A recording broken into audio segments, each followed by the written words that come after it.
Добре дошли в Розариум Билкариум, нашия дом на розата и билките. В този дом ние имаме уникална беседа, която е пътят на розата и билките през вековете.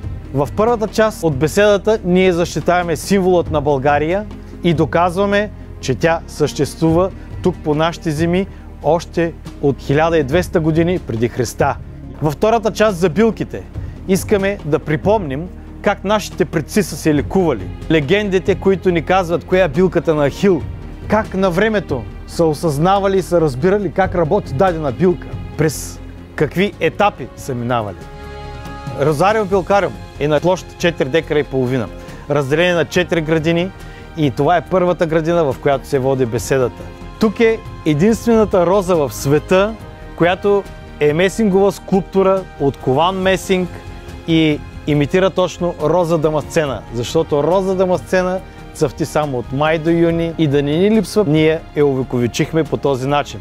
Във втора градина ще може да видите мандалата с розите и там може да отрежете роза и да участвате в част от процеса на увековечаване на роза.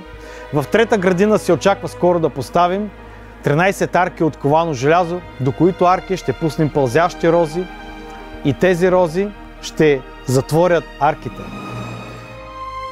Тази градина ще е подходяща за бракосъчетание и за самите сватбени ритуали.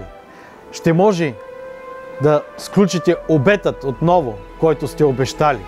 И в четвърта градина, там ще може да се разхождате боси, за да се заземяваме, да се люлеем на люлката, която е закачена на мостът на влюбените, и да участваме в ритуалът за отключване на любовта, която може да ни покаже как да си намерим своята половинка или да отключим любовта към света. Вътре в нашия дом и в залата, в която ще видите единствената колекция в света на златни билки.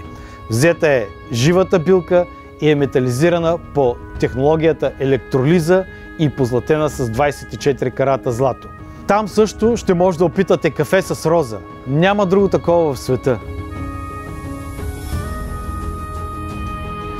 И също ще видите и билковото таванче, което сме поставили, което играе ролята на ключ, който да отключи във вас спомените за онова минало, където вашите баби и дядовци са се лекували с билки и по същият начин са ги сушали.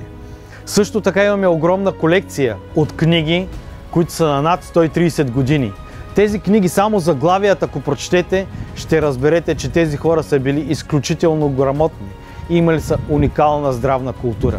Нашата цел и нашата мисия е да ви върнем в тези познания, за да можем отново да посадим семето на грамотността за здравето.